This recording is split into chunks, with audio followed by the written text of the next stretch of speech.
আল্লাহ তাআলা কালামে মাজিদের মধ্যে বলেন ওয়াজাআত সাকরাতুল মাউতি বিল হাক। আল্লাহ তাআলা বলেন মৃত্যু যন্ত্রণা এটা সত্য। এটা কি সত্য?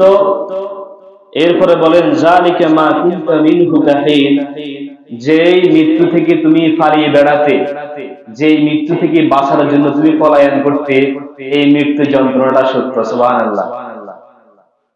সেটা আমি আলোচনা করছি,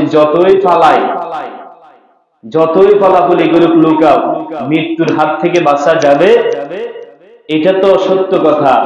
কিন্তু মৃত্যুর সময় যে কষ্ট হবে, এটাও আল্লাহ তাআলা বলছেন এই কষ্টটা সত্য। এমনকি আল্লাহর রাসূল যারা ছিলেন, নবী যারা ছিলেন, আল্লাহর মনোনীত বান্দা, তারাও কিন্তু এই মৃত্যুর কষ্ট সহ্য করা লাগছে। সুবহানাল্লাহ।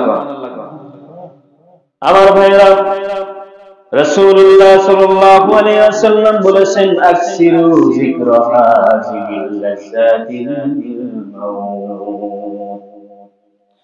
নবীজি সাল্লাল্লাহু আলাইহি ওয়াসাল্লাম বললেন তোমরা অধিক পরিমাণে মৃত্যুকে স্মরণ করো, যেই মৃত্যু দুনিয়ার স্বাদ, দুনিয়ার মোহ, দুনিয়ার চাকচিক্য, অর্থাৎ তোমার জীবনের সব কিছু থামিয়ে দিয়ে তোমাকে একটা মরণ লাশ হিসেবে তোমাকে কবুল করবে।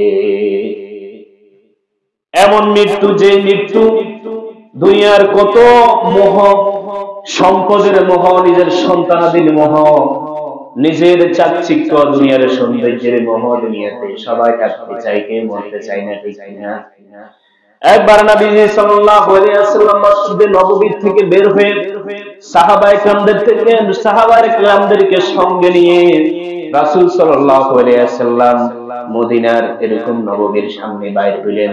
বাইর হইয়া এরকম বড় একটা গোল বৃত্ত আঁকলেন।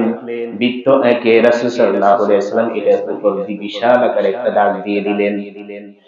সাহাবায়ে কেরাম তাকিয়ে দেখলেন রাসূল কি করছেন। যখন বৃত্ত আঁকা শেষ, তার উপরে লম্বা একটা টান দেওয়া শেষ হলো, সাহাবায়ে কেরাম জিজ্ঞাসা করলেন ইয়া রাসূলুল্লাহ এগুলা কি? নবী সাল্লাল্লাহু আলাইহি ওয়াসাল্লাম বললেন এই যে গোল বৃত্তটা তুমি দেখো, গোল আকার যে বৃত্তটা দেখো, চিহ্নটা দেখো, এটা হচ্ছে দুনিয়ার মানুষের হায়াত। বলেন সুবহানাল্লাহ। সে কখনো এই বৃত্ত থেকে বের হতে পারবে না। এই সীমারেখাটা তার হায়াতের সীমারেখা আল্লাহ তাআলা দিয়ে দিয়েছেন। সে চাইলে তার থেকে 1 মিনিট বাড়াতেও পারবে না, 1 দিন বাড়াতেও পারবে না, 1 সপ্তাহ বাড়াতে পারবে না। এরপরে বলল ইয়া রাসূলুল্লাহ লম্বা যে দাগটা দিলেন সেটা কি? বলে মানুষের হায়াতটা হচ্ছে গোলবৃত্ত, এটার বাইরে যেতে পারবে না। কিন্তু এতটা সত্ত্বেও প্রত্যেকটা মানুষ তার জীবনের স্বপ্নটা আঁকবে 500, 600, 1000। তাকে যদি 1000 বছর হায়াত দেওয়া হয়, তাহলে সে তার স্বপ্ন, সে তার দুনিয়ার মোহ, এরকম 10,000 বছরের মোহ সে আঁকে রাখবে, 10,000 বছরের সে স্বপ্ন আঁকে রাখবে। অর্থাৎ তাকে যে হায়াত দেওয়া হবে, হায়াত যদি হয় 100 বছর, সে এরকম 1000 বছরের স্বপ্ন এঁকে রাখবে। ঠিক কিনা বলেন? এর অর্থ হচ্ছে দুনিয়াতে কোনো কেউ মরতে চায় না, আমরা সবাই দুনিয়াতে বাঁচতে চাই। এমনকি আমরা ভুলে গেছি আমরা যে মরবো। দুনিয়ার মোহে পড়ে, দুনিয়ার চাকচিক্যের পিছনে আমরা এমন ভাবে ঘুরতেছি, আমাদের মনের কথা আমরা ভুলেও গেছি।